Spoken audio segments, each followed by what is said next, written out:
Ya, mira, por ejemplo, voy a hacer un último caso. Tendinitis del supraespinoso, que es clásica. ¿Sí o no? El paciente, supongamos que ella solo llega hasta 25, no llega a 45 en abducción porque afecta o no la abducción. Ya, no puede hacer ni rotación externa ni interna. Listo. ¿Qué harías? Ya empezaste, las has preparado, le has hecho calma motora, le has puesto compresa caliente, ya has movilizado. ¿Qué haces? ¿Cómo la colocarías a la paciente? En prono.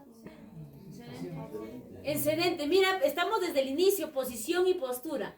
¿Cómo pondrías al paciente? Sedente. ¿Usted? Sedente. ¿Usted, caballero? Tendinitis del supraespinoso, ya del manguito rotador. No puede hacer el paciente, llega hasta 15, no puede hacer ni supina, ni rotación externa ni interna. Díganme ustedes, ¿en qué posición tú lo trabajarías? Bípedo. Recuerden las generalizaciones que dice kinesioterapia, la postura y la posición. ¿Qué te dice?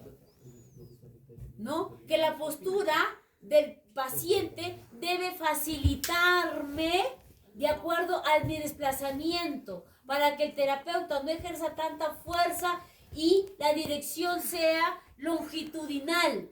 Eso te dice. Entonces te pregunto a ti, en una tendinitis del manguito rotador, ¿cuál sería la postura del paciente? Bípedo. A ver, bípedo. A ver, yo soy bípedo. A ver, hazme una tracción bípeda. Yo estoy en bípedo ahí. Y estoy en manguito rotador. A ver, ¿cómo me harías una tracción?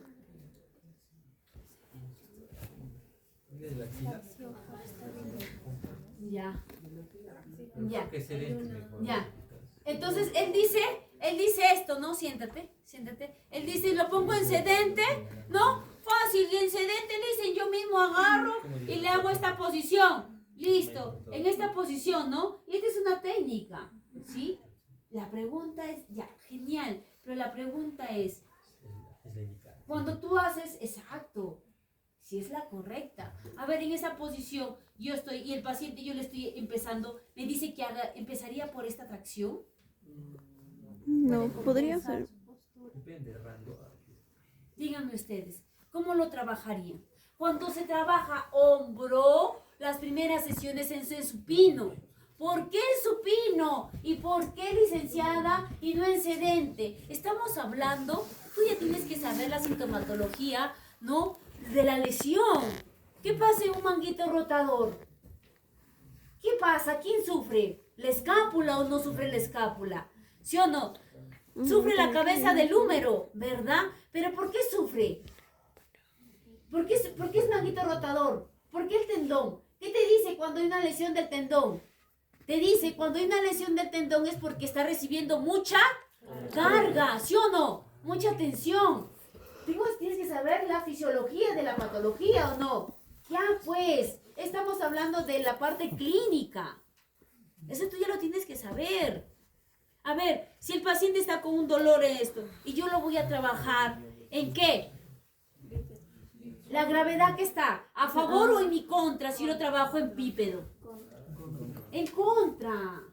¿Sí o no? En cambio, si lo trabajo en supino, A favor. a favor. ¿Te das cuenta la diferencia? ¿Sí? Entonces, parte de la postura desde el inicio. Listo, ya la eché de supino. Mira, estamos hablando de supino. Estamos hablando del manguito rotador. Ahora, tú por tus generalidades de la estructura del omóplato, tú sabes que hay un marco de diferencia de 16 grados. ¿Sí o no? Tú cuando te echas boca arriba, la escápula logra pegar toda tu espalda al piso. No, porque hay un ángulo de elevación, ¿o no? Hay un ángulo de 16 grados. Mira, significa que también en otras estructuras también hay un ángulo, sí. ¿Ah? Por eso, por ejemplo, en el manguito rotador se coloca siempre, antes de hacer este tipo de movilizaciones, siempre una toalla pequeña y se enrolla por debajo de acá. Ahí se pone, para que esté a la altura. ¿Para qué? Para que no haga esto. ¿De acuerdo? Para que me facilite a la tracción, a la movilización. Listo, ya empecé con la paciente, ¿no? Por ejemplo, con la paciente, ella, si tiene manguito rotador, ¿te va a afectar a qué? ¿Radio o cúbito? ¿A qué musculatura afecta? Manguito rotador, radio o cúbito. ¿Por qué, licenciada, se está yendo hacia abajo y no se va hacia arriba? ¿Por qué? Radio. Te estoy diciendo, ¿qué pasa el manguito rotador? Cuando hay una afectación al manguito rotador, la tensión, la carga, ¿quién lo recibe? ¿La porción larga del bíceps o no? La porción larga del bíceps. ¿Y quién sufre? La porción, la cara anterior, lo que es el braquial anterior y el bíceps.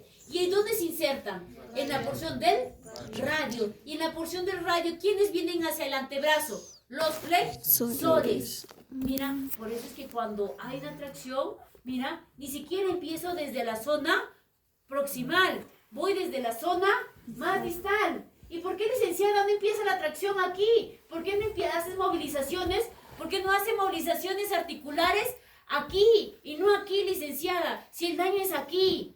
Excelente, el daño es aquí. Pero tú no vas a empezar en el nivel proximal. Recuerda que todo es una cadena muscular. Si el paciente no puede realizar este movimiento, es una cadena muscular, ¿no? No solamente está agarrando el hombro, ¿o sí? Estamos agarrando codo, muñeca. Es como el paciente que tenga un problema en la rodilla. Afecta cadera y afecta tobillo. Entonces, las tracciones que tú vas a aplicar no son monoarticulares, son biarticulares también, ¿sí o no? Pero cuando tú hagas la kinesioterapia pasiva, empieza siempre de la porción más distal. Porque la porción más distal es la que me va a ayudar a generar movilización articular, mira.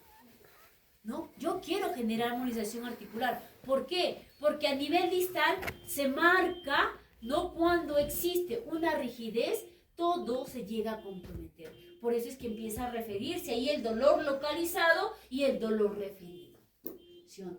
Entonces, yo empiezo con las movilizaciones articulares. Mira, yo estoy empezando, yo estoy fijando o no. ¿Estoy haciendo movilización articular manual o no? Estoy haciendo movilización articular manual. Inclusive puedo hacer movilización articular, mira, ve. ¿Sí? ¿Te das cuenta?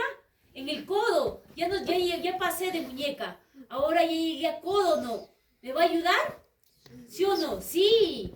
¿Sí o no? Genial. Pero eso sí, licenciada, y los movimientos cuando yo quiera hacer la movilización articular,